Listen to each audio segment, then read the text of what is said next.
Friends, ಈ ಒಂದು ವಿಡಿಯೋದಲ್ಲಿ ನಾನು ನಿಮಗೆ ಗೃಹಲಕ್ಷ್ಮಿ ಅಮೌಂಟ್ ಬಂದಿದೆಯೋ ಇಲ್ವೋ, ಬಂದಿದ್ದರೆ ಯಾವಾಗ ಬಂದಿದೆ, ಎಷ್ಟು ಬಂದಿದೆ, ಯಾವ ಬ್ಯಾಂಕ್ ಅಕೌಂಟ್ಗೆ ಬಂದಿದೆ ಅನ್ನೋದನ್ನ ತಿಳ್ಕೊಳ್ಳೋದು ಹೇಗೆ ಅಂತ ತಿಳಿಸ್ಕೊಡ್ತಾ ಇದ್ದೀನಿ. ಮೊದಲನೇ ಬಾರಿ ನನ್ನ ಚಾನಲ್ ನೋಡ್ತಾ ಇದ್ದರೆ ದಯವಿಟ್ಟು ಸಬ್ಸ್ಕ್ರೈಬ್ ಮಾಡ್ಕೊಳ್ಳಿ. ಗೃಹಲಕ್ಷ್ಮಿ ಅಮೌಂಟ್ ಚೆಕ್ ಮಾಡೋದಕ್ಕೆ ನೀವು ಬೇರೆ ಎಲ್ಲೂ ಹೋಗೋ ಅವಶ್ಯಕತೆ ಇಲ್ಲ. ಮನೆಯಲ್ಲೇ ಕುಳಿತುಕೊಂಡು ನಿಮ್ಮ ಮೊಬೈಲ್ನಲ್ಲೇ ನೀವು ಚೆಕ್ ಮಾಡ್ಕೋಬಹುದು.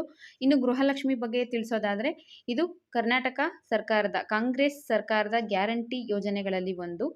ಪ್ರತಿ ಮನೆಯ ಯಜಮಾನಿಗೆ ಪ್ರತಿ ತಿಂಗಳು 2,000 ರೂಪಾಯಿ ಕೊಡ್ತೀವಿ ಅಂತ ತಿಳಿಸಿದ್ದಾರೆ. ಮತ್ತು ಇದು ಬಂದು ಮಹಿಳೆಯರನ್ನ ಆರ್ಥಿಕವಾಗಿ ಸಬಲಗೊಳಿಸೋದಕ್ಕೋಸ್ಕರ ಈ ಸ್ಕೀಮ್ನ ಜಾರಿಗೆ ತಂದಿದ್ದಾರೆ.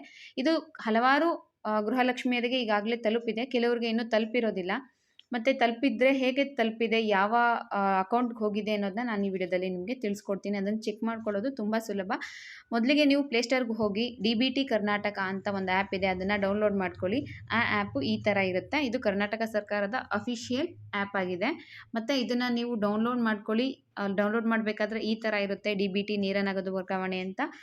ನೆಕ್ಸ್ಟ್ ಬಂದು ಲಾಗಿನ್ ಆದಮೇಲೆ ನಿಮಗೆ ಲಾಗಿನ್ ಆಗಬೇಕು. ಮೊದಲಿಗೆ ಇಲ್ಲಿ ಹೊಸ ಬಳಕೆದಾರರೇ ನೋಂದಾಯಿಸಲು ಇಲ್ಲಿ ಕ್ಲಿಕ್ ಮಾಡಿ ಅಂತ ಇದೆ ನೋಡಿ, ಅದ್ರ ಮೇಲೆ ನೀವು ಕ್ಲಿಕ್ ಮಾಡಬೇಕಾಗುತ್ತೆ. ಆ್ಯಪ್ನ ಡೌನ್ಲೋಡ್ ಮಾಡ್ಕೊಂಡ್ಮೇಲೆ ಇದ್ರ ಮೇಲೆ ಕ್ಲಿಕ್ ಮಾಡಿದ್ಮೇಲೆ ನಿಮಗೆ ಈ ಥರ ಒಂದು ಪೇಜ್ ಓಪನ್ ಆಗುತ್ತೆ. ಇದರಲ್ಲಿ ಆಧಾರ್ ನಂಬರನ್ನು ದಾಖಲಿಸಿ ಅನ್ನೋ ಕಡೆ ನಿಮ್ಮ ಆಧಾರ್ ನಂಬರ್ನ ಹಾಕಿ, ನಿಮ್ಮ ಆಧಾರ್ ಕಾರ್ಡ್ ನಂಬರ್ 12ನೇ ಸಂಖ್ಯೆ ಇರುತ್ತಲ್ಲ ಅದನ್ನು ನೀವು ಹಾಕಿ. ನೆಕ್ಸ್ಟ್ ಕೆಳಗಡೆ ಬಂದು ಇಲ್ಲಿ OTP ಒಂದು ಕ್ಲಿಕ್ ಇದೆ ನೋಡಿ. OTP ಯನ್ನು ಆಧಾರ್ ನೋಂದಾಯಿತ ಮೊಬೈಲ್ ಸಂಖ್ಯೆಗೆ ಕಳುಹಿಸಲಾಗುತ್ತದೆ. ಇದು ಇಂಪಾರ್ಟೆಂಟ್ ಏನಪ್ಪ ಅಂದರೆ, ಒಂದು OTP ಬರುತ್ತೆ, ಅದು ಆಧಾರ್ ಲಿಂಕ್ ಆಗಿರೋ ಮೊಬೈಲ್ ನಂಬರ್ಗೆ ಹೋಗುತ್ತೆ.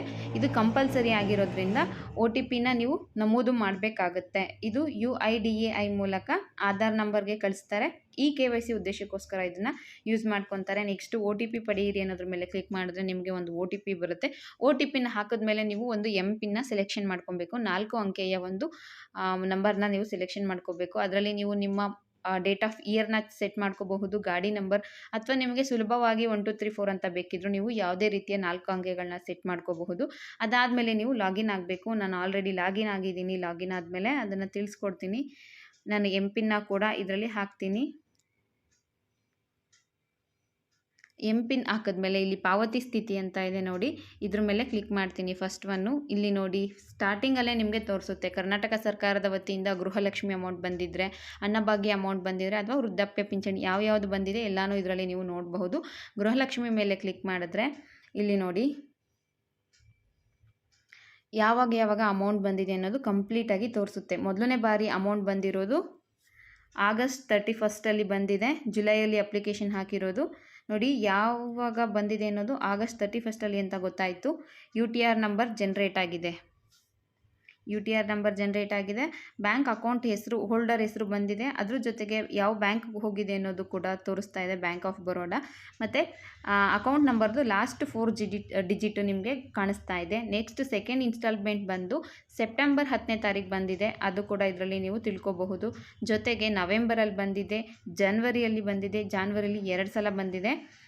ಒಂದು ಏನಾಗಿದೆ ಅಂದರೆ, ಆಗಸ್ಟಿಂದ ಕೊಟ್ಟಿರೋದು ಇದು ಆಗಸ್ಟು, 10ನೇ ತಿಂಗಳಲ್ಲಿ ಬಂದಿರೋದು ಸೆಪ್ಟೆಂಬರ್ದು, ಇದು ಅಕ್ಟೋಬರ್ದು, ಇದು ನವೆಂಬರು, ಇದು ಡಿಸೆಂಬರು, ಇದು ಜನವರಿ. ಫೆಬ್ರವರಿ ಅಮೌಂಟು ಇನ್ನೂ ಅಕೌಂಟ್ಗೆ ಅವ್ರಿಗೆ ಹೋಗಿಲ್ಲ ನೋಡಿ. ಇದು ಒಟ್ಟು ಇವ್ರಿಗೆ 6 ಇನ್ಸ್ಟಾಲ್ಮೆಂಟಲ್ಲಿ ಗೃಹಲಕ್ಷ್ಮಿ ಅಮೌಂಟು ಬಂದಿದೆ. 1 2 3 4 5 6 ಈ ರೀತಿಯಾಗಿ ನೀವು ನಿಮ್ಮ ಗೃಹಲಕ್ಷ್ಮಿ ಅಮೌಂಟ್ನ ಚೆಕ್ ಮಾಡ್ಕೋಬಹುದು, ಯಾವಾಗ ಬಂದಿದೆ, ಯಾವ ಡೇಟಲ್ಲಿ ಬಂದಿದೆ. ಜೊತೆಗೆ ಅಕೌಂಟ್ ನಂಬರ್ ಕೂಡ ನೀವು ಸುಲಭವಾಗಿಯೇ ಚೆಕ್ ಮಾಡ್ಕೋಬಹುದು. ಇದು ಗೃಹಲಕ್ಷ್ಮಿ ಸ್ಟೇಟಸ್ನ ಚೆಕ್ ಮಾಡೋ ಒಂದು ವಿಧಾನ. ಮತ್ತೊಂದು ವಿಧಾನ ಇದೆ, ಅದನ್ನು ನಾನು ಮುಂದಿನ ವಿಡಿಯೋದಲ್ಲಿ ತಿಳಿಸ್ಕೊಡ್ತೀನಿ. ಈ ವಿಡಿಯೋ ನಿಮಗೆ ಯೂಸ್ ಆಗಿದ್ದರೆ ದಯವಿಟ್ಟು ಸಬ್ಸ್ಕ್ರೈಬ್ ಮಾಡಿ. ನಿಮಗೇನಾದರೂ ಡೌಟ್ ಇದ್ದರೆ ದಯವಿಟ್ಟು ಕೆಳಗಡೆ ಕಮೆಂಟ್ ಮಾಡಿ, ನಾನು ರಿಪ್ಲೈ ಮಾಡ್ತೀನಿ. Thank you for watching friends. ಮುಂದಿನ ವಿಡಿಯೋಗಳಿಗೋಸ್ಕರ ದಯವಿಟ್ಟು ಸಬ್ಸ್ಕ್ರೈಬ್ ಆಗಿ.